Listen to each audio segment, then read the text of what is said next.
Hello, everyone, and welcome to another episode of Beyond the Dais, a podcast about the stories taking place in and around El Paso County, Colorado. I'm your host, Scott Anderson, and today I am joined by Jennifer Korb, the Executive Director of Autism Society Colorado, and a returning guest, Andschana Aljets, the El Paso County Fair and Events Program Supervisor. How are the two of you doing today? Hi, we're great. Thanks for having me. Oh, excited to be here, Scott. Thanks for having us. Yeah, absolutely. Thank you for taking the time to be with me today. I really appreciate it. Before we get started, though, I want to quickly add that if listeners are interested in more stories about people doing good in and around El Paso County, Colorado, or hearing from county leadership about local government priorities and how they operate, you can find additional episodes of this podcast on your podcast platform of choice. But to get started today, I would like it if each of you could give some background about yourselves and talk to us about how you ended up where you are today. Jennifer, let's start with you. Sure. Thanks so much for having me. I'm Jennifer. I'm the Executive Director at Autism Society of Colorado. I have a background in public education, and about 2 years ago, I did a little career shift into nonprofit management and have been the executive director at Autism Society for about 2 years. It's the most incredible place to work. We love that we can touch the entire state and really impact families and individuals with autism from birth all the way through the lifespan. I'm a parent of a child with autism, and my other son is an 8-year-old. So my child with autism is 12, and I have an 8-year-old son as well. I'm a Colorado native, so I love also being able to support a state that I truly love and care about. Excellent. Thank you for sharing that, Jennifer. And Andschana, how about you? Yeah, I am Andschana Aljets. I've been out here at the fairgrounds for almost 3 years now. It was a little bit of a fluke on how I ended up here, but 20 years in Colorado working with large communities. I think I've mentioned this before, working in church world, pulling off large events. I ended up at the Fair and Events Center a little bit by surprise, but I have loved being out here and really being able to connect with this community, to invite our larger community to come out east and experience what we have to offer. And I'm just really excited to be here today to talk about what 2024 looks like. Awesome. Well, again, thank you both for being here today. I'm really excited to get to the meat of our conversation. But before we do that, Jennifer, I was just wondering if you could share a little bit more background about Autism Society Colorado. It's an organization that I had never heard of before, but I'm definitely interested to learn more. So can you tell us a little bit more about the organization and how long they've been around and what their main mission is? You bet. Autism Society of Colorado is a nonprofit serving the state of Colorado, as I said, for autistic individuals and their families from birth all the way through the lifespan. And really our main purpose is to connect people to resources, events, other people, other humans, so that they can live their most fulfilled, actualized life. For autistic individuals, oftentimes isolation or loneliness or not being able to access the world can be really hard. And so we're working in Colorado to break down a lot of those barriers to really allow any person to access the world in a way that is meaningful for them. So at Autism Society, we have 4 main components. We have online support groups and in-person meetups. We have all kinds of programming and events going on, which we'll talk a little more about today. We have a couple of fundraising events through the year. We were super lucky to just do our first Walk with Autism in Colorado Springs. That was really successful, so we'll continue that. And then we have another big walk in Denver. And then we're also involved in advocacy at the state level on a couple of bills, and anytime legislation comes up that is supporting inclusive opportunities or a more inclusive state for Colorado. And we are stretching and growing significantly. The prevalence data right now is that 1 in 36 children are being diagnosed with autism. So with prevalence data like that, it is the fastest growing developmental disability in the United States. And we are being called more and more and more into different communities to help support families and individuals to kind of get access to what they need. And that's how we kind of stretched into Colorado Springs. And we're stretching into Grand Junction, and we're stretching north also to really kind of be that stop for people to belong. I think the thing we say all the time is every human wants to feel belonged and in community. And we want to provide those opportunities so that anybody can access that community. That's great. And I don't have any personal experience with autism. It's sort of a blind spot for me in my own knowledge. As someone who has a child who is experiencing autism, how do you think that helps you advocate not just for your child, but for this organization that you're the executive director for as well? Yeah, I think that it helps me in a variety of ways. First of all, I can put myself in the feeling of that lonely, isolated, not sure what to do, not sure where to go, not sure how to get help. I can put myself in that place really easily because it's just part of the reality of having a person with any kind of disability in your life. So I think that really helps me think differently about how we create opportunity for people. And then secondly, it really allows me to be in a place of realism with people, meaning that oftentimes people will call or say things that are hard because autism can be really hard. And having a person with autism in your life can be really hard. And it allows me to be very non-judgmental and open and having honest conversations with people to either move through a tricky spot in their life or move toward a resource that might help make life a little easier. So I can kind of be in both places, given that we live it in our household every day, all the time.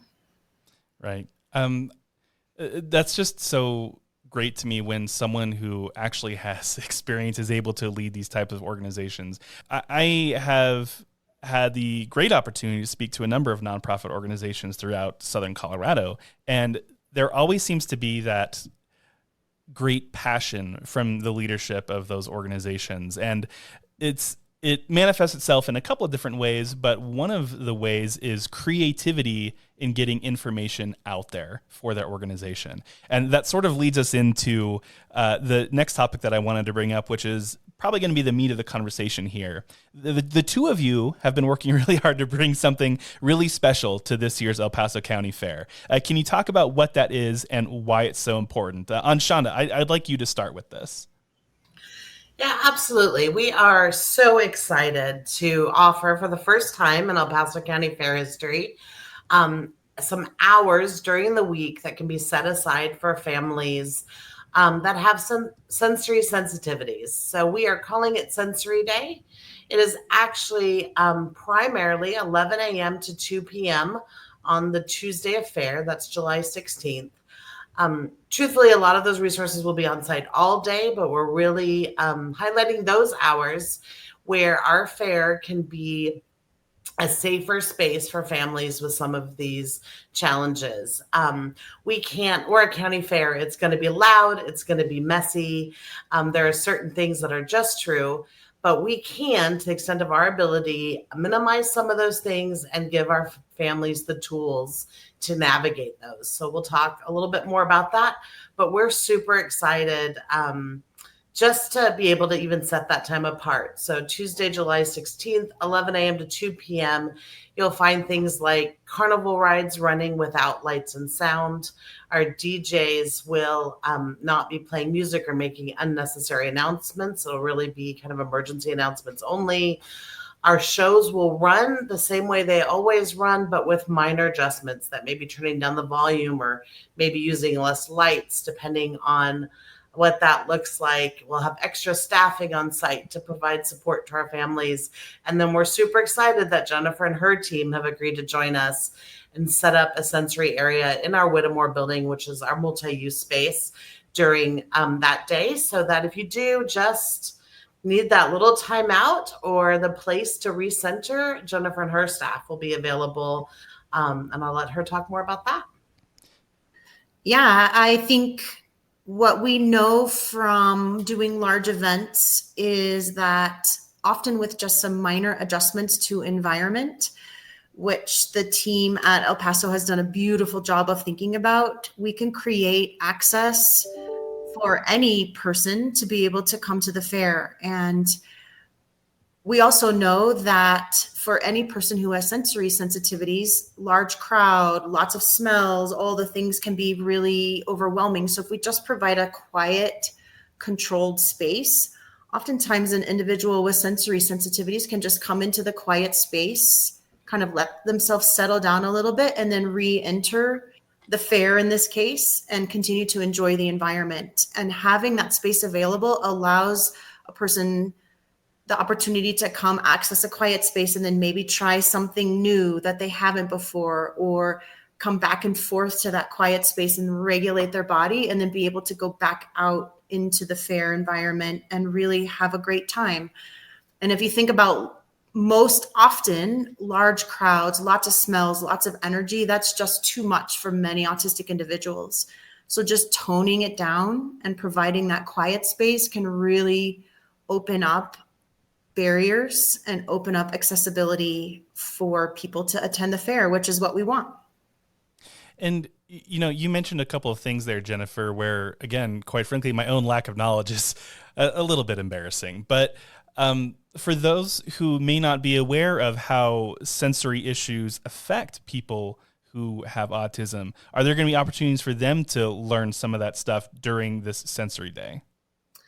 Sure, we can always talk about sensory things. But I think if you think about all of us as humans have sensory sensitivities. Some of us don't like bright lights. Some of us don't like loud noise. Some of us prefer to chew gum when we're stressed. Some of us pick our fingernails.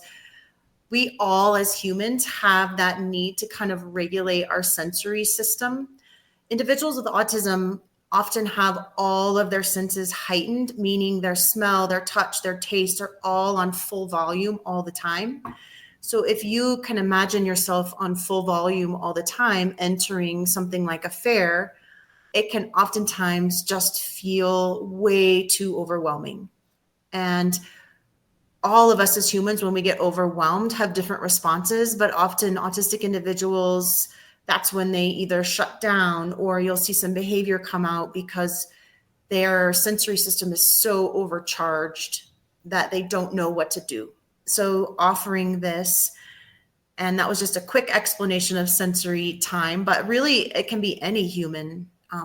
Lots of people have sensory sensitivity. So if you're a person who has that, this might be a time for you to access the fair as well. We don't care if you have an autism diagnosis or not. We just care that if you think you need a toned down environment, this is the time to give it a try.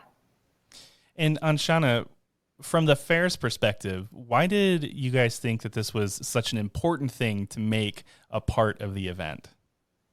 Yeah, that's a great question, Scott. Much like you, I don't have a lot of background in this area. And so while I know that it exists, I know it's around us, it really wasn't in the front of my mind.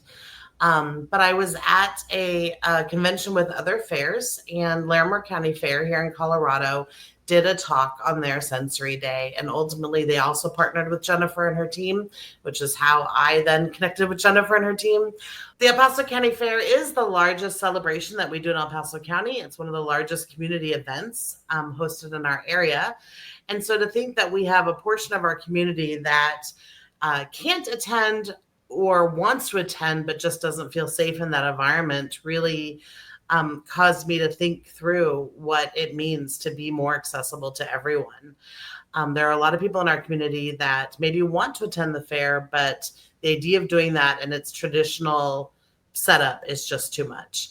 So we took a hard look at how we run our grounds, what days are a little bit quieter on the grounds, where would it fit well, what adjustments can we make? And we are adjusting everything that we can. And because there are things that we cannot, there's an additional tool that we have created, which is our sensory handbook. So on our website, elpasocountyfair.com, under special events, sensory days, you'll actually see a whole booklet that, thanks to Jennifer and her team, we've developed to kind of highlight every area of the fair, what to expect in those areas. So there are icons for sounds, smells, noises, messy, shared space, things like that. So imagine little map icons that'll kind of guide you to make the decisions for what areas you will feel comfortable in, what areas you might want to avoid completely, what areas maybe you can do earlier in the day, but not later in the day, right? That you can kind of plan your time at the fair. And so there's a map of the fairgrounds similar to what you normally see at the fairgrounds, but this time it has sensory icons on it. Then there's also a description of every single area, kind of written as if written to the family member to explain what to expect in an area. That some of the things that might be scary or stimulating are not, and they're controlled environments, and all that kind of stuff. So we're really proud of that book. If this is definitely something that your family members or somebody struggles with, I highly recommend checking that out ahead of time. It will help you on other days of fair too, if that Tuesday doesn't work and you decide to try another day. But just know that Tuesday will be the day that we're really going to implement it all and do our best to control the environment. That's really great. That idea for that sensory handbook and kind of that map to have it all laid out is really cool and interesting to me. So that sounds like a really awesome idea. And then Jennifer, if people are wanting more education, maybe just about your organization in general, how can they go about finding out more about your organization, or maybe even receiving services from your organization if it fits their needs? Yeah, great. You can find us in a variety of ways. The best place is at our website, which is autismcolorado.org. And from there, it links into all kinds of different places. If you are a person who needs a specific kind of support, we have a fully staffed information and referral line that you can email us and say, help, I need a doctor, I need a dentist, I need a lawyer, I need help with my IEP. We have a person on staff whose job it is to send referrals for people, and they can find that at info at autismcolorado.org. Or you can follow our socials. We're at Autism Colorado on all of our social channels. And that's kind of the best way to get the most current information. We have all kinds of things going on all throughout the year. And that's really the best place to kind of get the most current information. Or you're welcome to sign up for our newsletter. It comes out monthly, and it has different highlights. This year, we're doing a really cool feature called Perspectives, where we're featuring different perspectives about autism each month. So we've had a grandparent, we've had a mother, we've had an autistic professional, we had a sibling. This month, we have an autistic author. So any of those are ways to find us. Very good. And Sensory Day sounds awesome. I think the two of you have done a lot of great work to make this happen. I'm very excited to experience it for myself. Again, that's July 16th, the Tuesday of the fair, from 11 to 2. And Andschana, I know that there is a lot more going on at the fair aside from just Sensory Day. So I wanted to give you the opportunity to talk about some of those things that might be new this year for fairgoers, or maybe some returning favorites that people can expect. Absolutely. We have so much going on this year. I'm really excited. We are bringing back pretty much across the board our favorites, from auto races to demo derby to rodeo, those evening performances, of course, our carnival and our 4-H animal shows, our tabletop display, our Queen's Corner, and our Fair Zone. So those are kind of all back, in some cases better than ever. But we are super excited. But then we have added, So we have added free grandstands events on Wednesday and Thursday night. Wednesday will be a rough stock competition, and Thursday will be a youth bull riding. So again, those are in the grandstands. They will run similarly to a ticketed event. However, they are free with fair admission. So 2 more nights of grandstands entertainment. You may or may not know that last year we added bands every night of fair. Previously, we only had them on certain nights.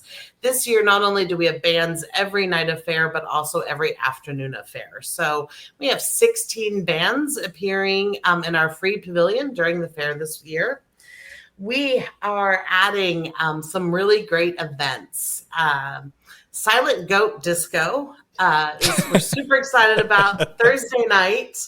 That one is trending big on social media. You do want to reserve your space ahead of time. It's included with fair admission, but space is limited. Sorry, I'm sorry. I can't just let you run right by that. I have to ask more questions about this right now.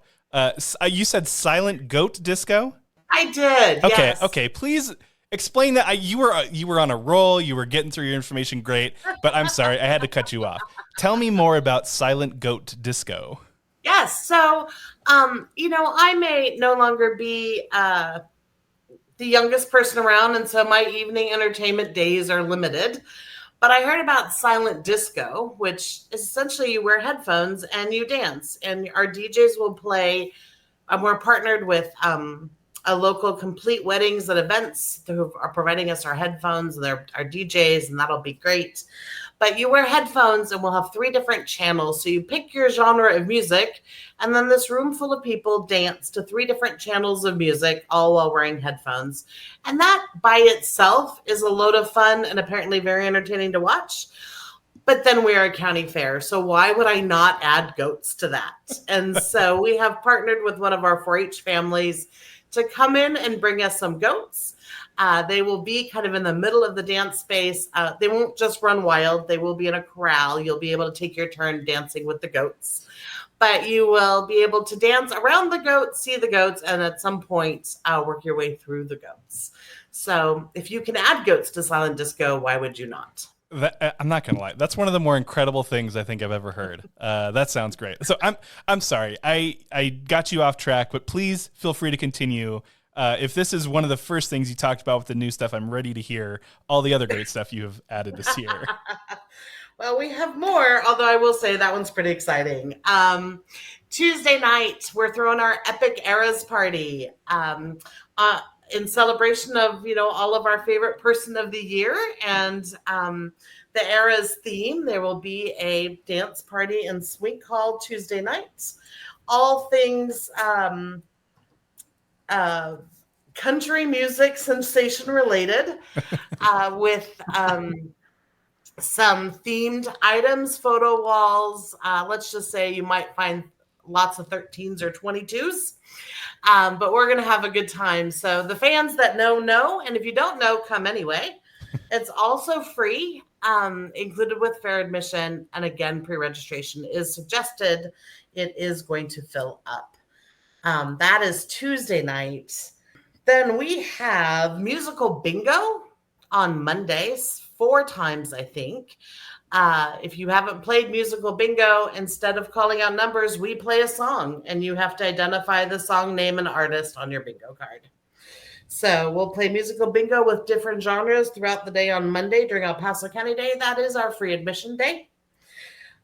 We are adding 2 specialty vendor fairs. One is the Freedom Fair on opening Saturday, which is Military Day. That will be all military themed resources and merchandise. So that'll be a lot of fun and a good mix of resources for that community, but also just fun product, patriotic merchandise. And on the closing 2 days of fair, Friday and Saturday, we will have an artisan and crafters fair in Whittemore. Very much focused on those local artists that make handmade craft type products or art pieces. So we're super excited about that. Oh my gosh, the list is endless. We have a new partner coming out Tuesday, Wednesday, and Thursday, the Mustang Ambassador Program. They'll be on site to do some classes and also to allow people to just interact with their Mustangs and learn something about that world. Our favorites of cornhole tournaments and backseat driver is back. And then really, really exciting. And then I'll wrap it up because you just have to, there's so much more, but at some point you just have to come see it all. Brand new this year. Last year we tried a laser light show. This year we're changing that up again. Friday night, double header concert in the grandstand. So mobile stage will be in the arena. You can buy tickets for the arena floor and dance right at the stage, or you can sit in the grandstands and watch the show. Doubleheader concert. Jessica Lynn and Michelle Lambert, both young, talented women. One from California, one from New York. So we'll have an East Coast, West Coast thing happening here in the middle. But we are really excited about that. It's a doubleheader concert. Grandstand tickets include fair admission are only $18. I don't know where else you can see 2 concerts for that price. Yeah, no but kidding. we are super excited about that night. So definitely check out Friday night's doubleheader grandstand concert. And then what I haven't talked about at all is our free daily entertainment. So this year it's epic out here. Hopefully you feel like we've added a lot of epic things with that list I just ran through. But our free daily entertainment included with fair admission are our high diving pirates, our lumberjack show, our fire stage dancers. Our fair zone has changed up a little bit this year. We will have a full petting zoo in fair zone. Featuring Kyle and Farley. If you haven't seen our social medias, check out Kyle the alpaca and Farley the mini Highlander. They are super cute. They are our spokespeople for the fair this year, along with our fair queen, of course.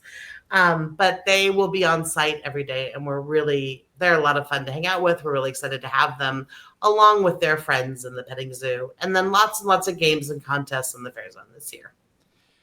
Well, that sounds like a week full of entertainment. That is awesome. Thank you for going through all of that, Andschana. I appreciate it. So I wanted to get just real quick from each of you, what is your favorite thing about the fair? Jennifer, what's your favorite thing about the fair?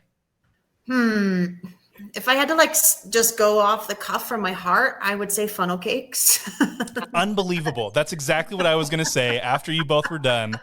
Unbelievable. Funnel cakes is absolutely the correct answer. Everyone else can have their own answer, but funnel cakes is, man, you stole it right out from under me. All right. I mean, that's my off the heart answer. Yeah. No, you're right. I should have gone first. My deeper, dig a little deeper. I grew up in a house where we were often on a horse or in a barn or something like that. So for me, I love going to the fair because it kind of anchors me back to that and back to those places of great memories from my childhood. So that's the off the cuff and the little bit deeper answer for me. No, that's great. Thank you. Andschana, how about you? What's your favorite thing about the fair? Yeah, before I worked out here and put on a fair as a mom going to the fair, my favorite things was being able to do all those things with your family, right? We could do rides together. We could play games together. We could watch shows together. It was a day that everybody kind of stayed together. They didn't all necessarily run off on their own. It was something that we truly did all the activities together, or at least I watched them and took pictures.